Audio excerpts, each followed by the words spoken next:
Let's take a look back at the 2023 season. 2023 took me to new heights and some low lows. With over 51,000 meters of elevation gain and over 290 hours of training, some pretty exciting things are coming for 2024. So stay tuned to the end to find out. I dedicated the first few months to base training. My sights were set on around the Bay 30K in Hamilton, Ontario at the end of March. However, as race day approached, I couldn't shake the feeling of anxiety and decided not to compete. In April, I shifted my training focus to the trails. I was determined to improve my footwork on technical terrain and conquer some serious elevation gain.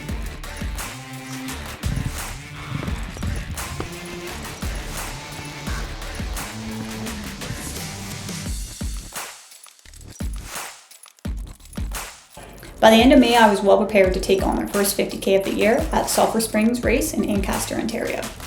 This was a significant race for me as it had kickstarted my fitness journey last year. My original goal was to break 4 hours. Although I did not reach that goal, I set a new female course record, taking 5 minutes off last year.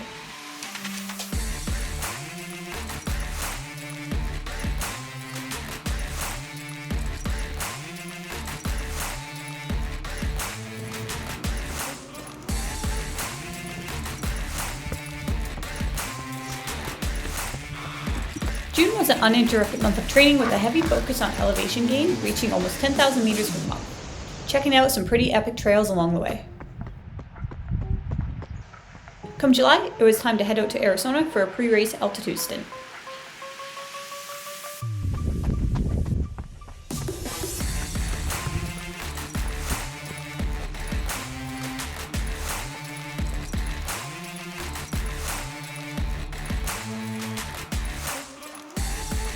Next up was Speedgoat 50K. If you haven't seen that video, be sure to watch that for all the details.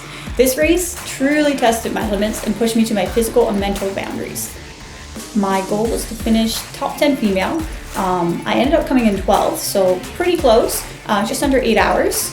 However, I'm so proud of my performance and I'm really grateful for all the lessons that I learned during that race.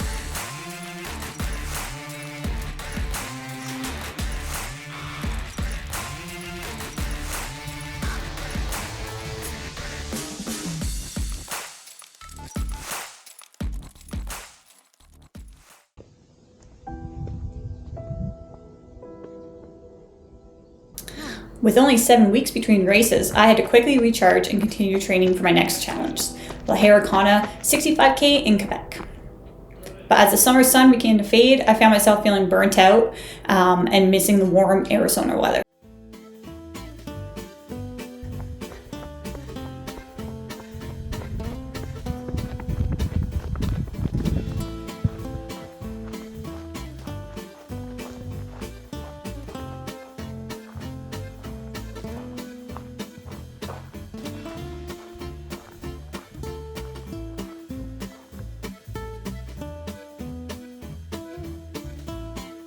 I put my best effort forward through the mossy forest with perhaps the muddiest course I've ever seen. Think knee-deep mud.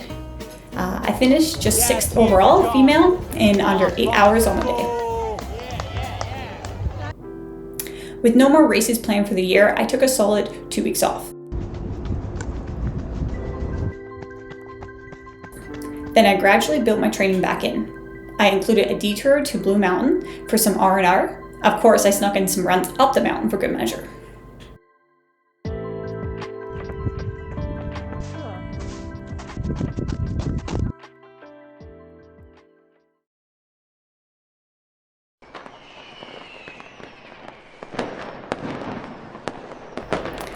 Looking ahead to 2024, I have 3 main adventures planned.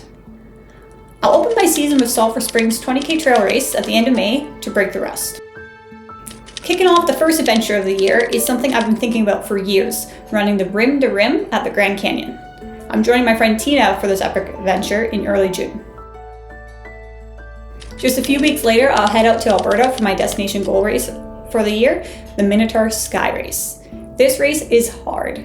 It spans 33.5 kilometers and has a jaw-dropping elevation gain of 2,900 meters. But what truly sets this race apart is that it is one of the only designated sky races in all of North America, running along mountain ridgelines. I was inspired by Sage Canaday, who tackled this race last year, and am eager to put in my mountain skills to the test and improve them. Now, every year I set a side goal for myself to work on some technical aspect of trail running.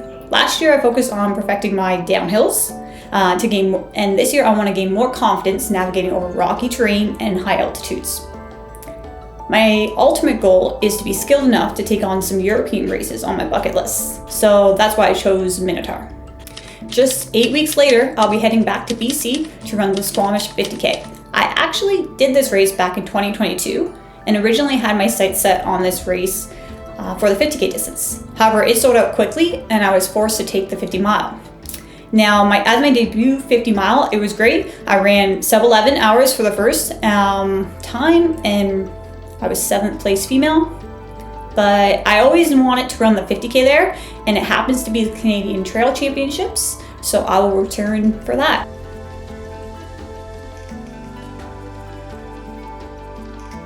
Getting on the podium at a Canadian Championships has always been one of my dreams. I believe I have the ability to do it with the right training and mindset.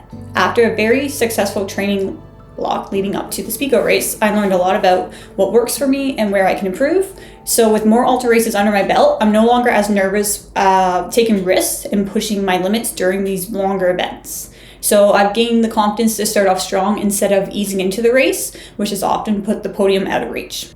So that's the plan for 2024. I plan on providing you all with race updates, weekly training updates, and so then you can see firsthand what it takes to compete in trail running. Here's to an exciting and successful 2024 season. Like and subscribe to follow my journey.